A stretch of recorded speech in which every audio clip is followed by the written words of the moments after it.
Trying to prove your value is proof that you have already forgotten yours. It might be frivolous, but here's an example. I've never seen a Lamborghini commercial. Never. I've seen a Honda commercial. I've seen a Ford commercial. Ford is the best in Texas. I've seen Nissan commercials. I've seen Ram commercials, but I've never seen a Lamborghini commercial. And if you research it, Lamborghini says we don't run commercials because our product in itself has value that speaks for itself. So I don't need to market it. I don't need to commercialize it, because when you know your value, you don't have to try to convince people who don't. See, please hear me, y'all. Trying to prove your value is proof that you have forgotten yours. And I'm trying to get us to get to this place. Their discernment issue is not your identity issue. Did you hear me? Their discernment issue is not a receipt of my value. It's not my fault that they can't discern that you're anointed. It's not your fault that they can't discern that you're called.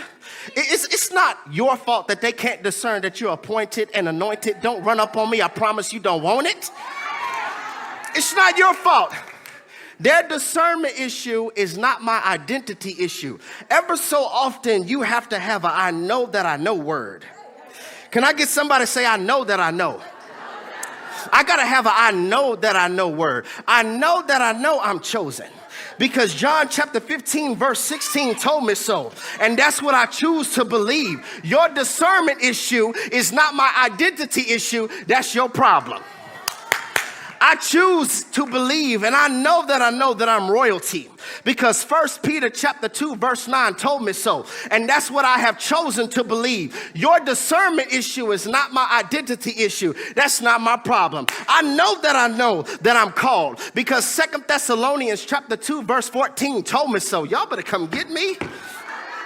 Your discernment issue is not my identity issue. I know that I'm a good thing, because Proverbs chapter 18 verse 22 told me so. And that's what I choose to believe. Your discernment issue is not my identity issue. It's the resistance to refrain from trying to prove yourself and believing and knowing what God said about you more than what they think about you.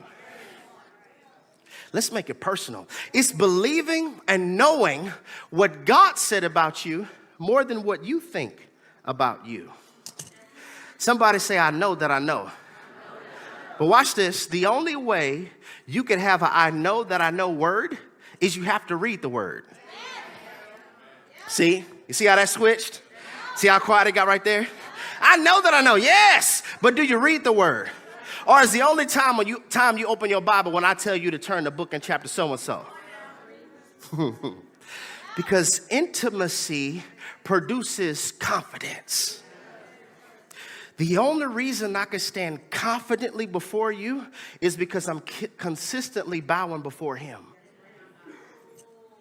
I know that I know. I believe that this message this afternoon is going to serve as a spiritual nurse for somebody who's on their healing journey. And you're trying to understand and grasp, how is it that I love them so much, but they could betray me like that?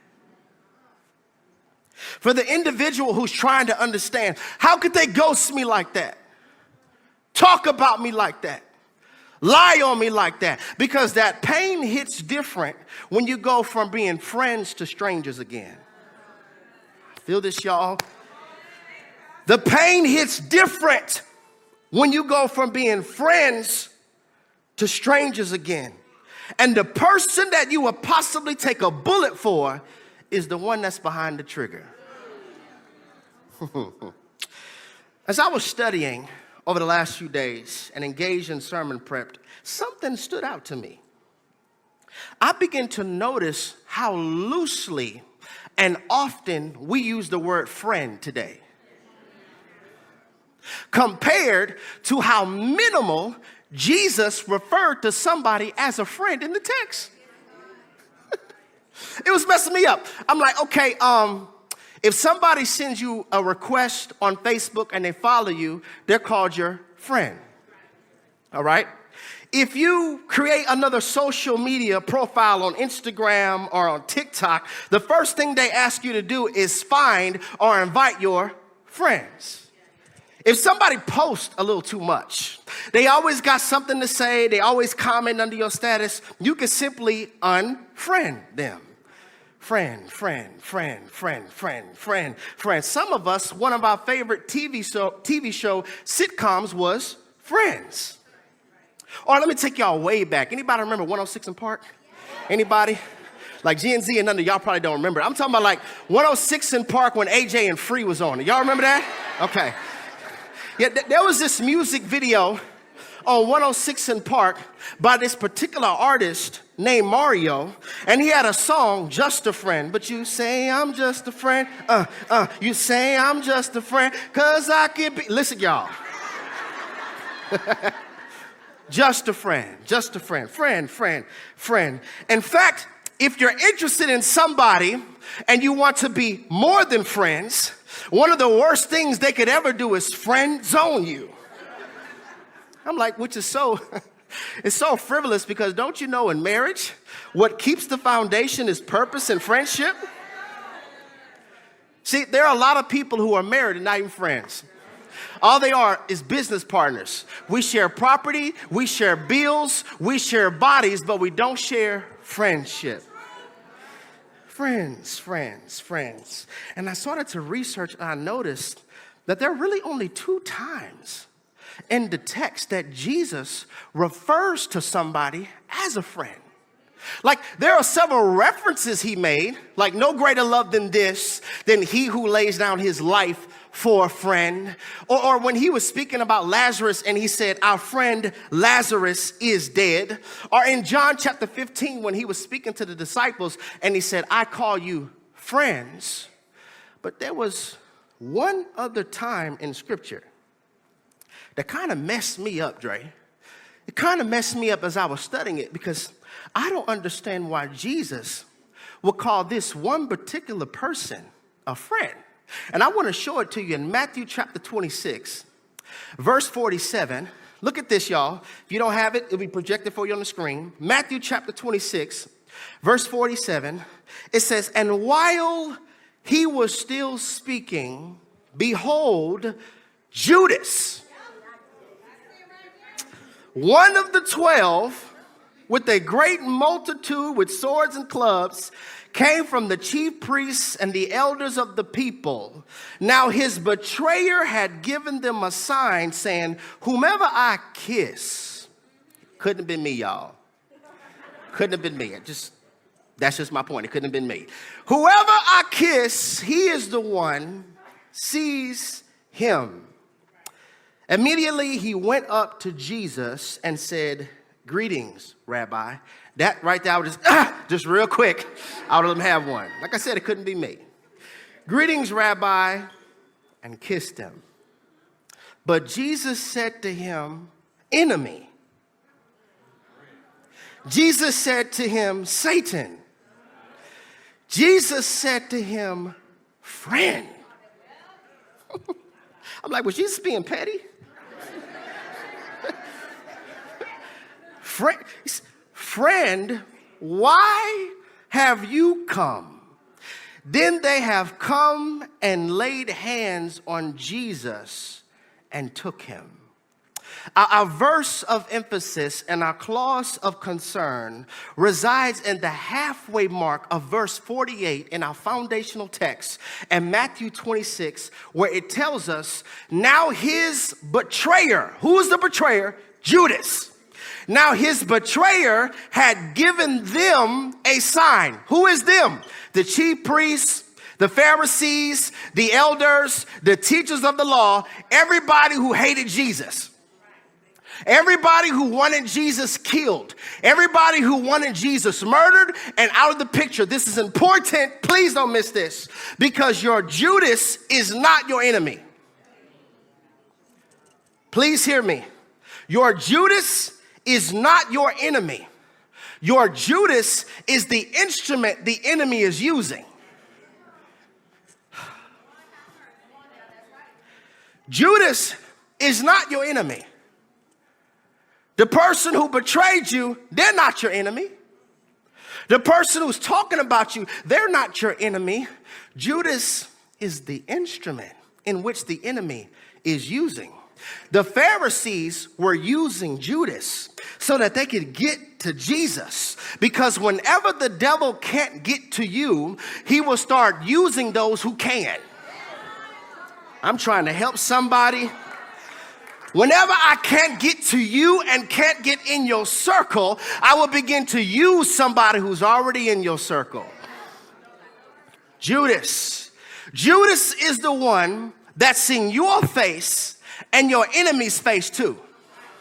Judas is the one that could easily conform to circles. They're the one that could conform to the circles that want to get you killed. And then they could also conform to the circle and be sent out 2 by 2 as a disciple. Judas is the one that could conform to the circle with people who can't stand you, who are talking about you, and then also come to your face and say, "Greetings, Rabbi."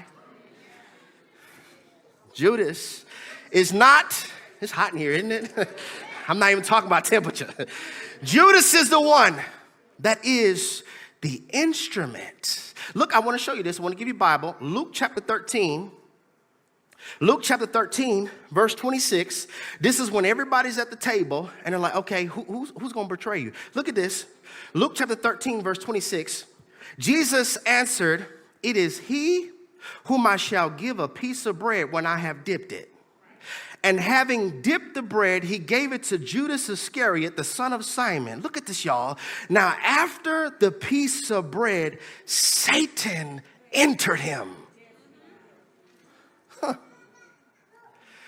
Satan entered him. Judas is the one that is the instrument of the enemy. See, we've been preaching this wrong. We've been telling people like the enemy of Samson was Delilah. No, she wasn't. The enemy of Samson was the Philistines. It's just that the Philistines were using Delilah so that they can get to Samson. So with all of that information, why in the world would Jesus call Judas a friend? Why would Jesus call an instrument that the enemy is using as a friend? Y'all ready for this? No, you're not. Y'all ready for this? Why would Jesus call the instrument in which the enemy is using friend? It's because friends are instrumental in helping you fulfill your destiny. Y'all missed what I just said. One person got it. Y'all missed what I just said. Your friends are people who are instrumental in helping you fulfill destiny. They're not a friend if they don't help you fulfill destiny. So I'm able to call you friend because without you, I couldn't fulfill my purpose. Without you, I couldn't fulfill my assignment. Without you, I couldn't be fruitful. I'm trying to get us to stop being mad at instruments. Somebody right now, you are bitter over an instrument. You are upset over an instrument. You feel some type of way towards an instrument. Judas was not a good disciple. He wasn't even good at his financial decision making. He was stealing from Jesus the whole time.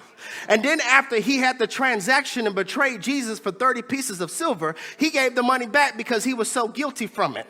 Don't judge him because he betrayed Jesus for 30 pieces of silver. Most of us do it for free. Don't judge him. At least he made a profit out of it. He wasn't good at being a disciple. He wasn't good at his financial decision making. Judas wasn't even good at tying knots. Like the knot that he tied in the rope to hang himself snapped and all of his guts fell out. He wasn't good at a disciple. He wasn't good at his financial stewardship. He wasn't good at tying knots. Oh, but he was perfect at his purpose. He was perfect at his purpose. Why did he call the instrument in which the enemy was using a friend? Is because friends are instrumental in making sure that you fulfill your assignment. It had to happen. I'm talking to somebody prophetically who's trying to heal. It had to happen. It had to happen. You don't get the resurrection without a Judas. It had to happen. Judas' presence is critical because something has to come out the grave. Without Judas, Jesus would have not come out the grave. You don't get salvation without first having a Judas. It had to happen. We don't get the gospel without first having a Judas. It had to happen. We don't get the good news without first having a Judas. It had to happen. We don't get saved without first having a Judas. It had to happen. I'm going to keep on saying it until you get it. We don't get grace without first having a Judas. It had to happen. We don't get mercy without first having a Judas. It had to happen. We don't get sanctification without first having a Judas. It had to happen. Whoever in the house is stuck, I'm trying to give you a perspective shift. Judas pushes you into destiny. No, they're not good at being a best friend candidate, but they are good at being the best destiny catalyst. Did y'all hear what I just said? They're not good at being a best friend candidate, but they are good at being a best destiny catalyst. They push you into destiny. It is the ministry of an enemy. It's the ministry of an enemy that expedites your development and your maturity. There's a level of maturity you could only get from having an enemy. There's a level of discipline you only get once you have an enemy. There is a level of self-control you only get once you have an enemy. The ministry of an enemy is present. Listen, Judas was for Jesus' destiny. The apostles were for Jesus' legacy. Trying to give us a perspective shift because many of us in here right now, you're mad at some instruments in the form of a parent, an ex, a friend. Can I say it how I want to say it? Stop being mad at what helped you develop. So what's that, 4 or 5 golf claps? I know. I'm sweating physically for y'all spiritually, I know. Yeah, stop being mad at the individual that thrust you into purpose. Can I keep going? In fact, some of us right now need to pull out your smartphone, your iPad, and your tablets and start sending out some random text messages. Like some random thank you letters and some random thank you cards. Thank you. You only made me value peace. Thank you so much. Thank you. You only made me seek God's will more than my will. Thank you. It was the hell that you put me through that caused me to seek the grace that I've been called to. Thank you. You only caused me to have a prayer life. Thank you. You only caused me to come back to Christ. Thank you. It only caused me to serve again, to fast again, to be devoted again. Thank you.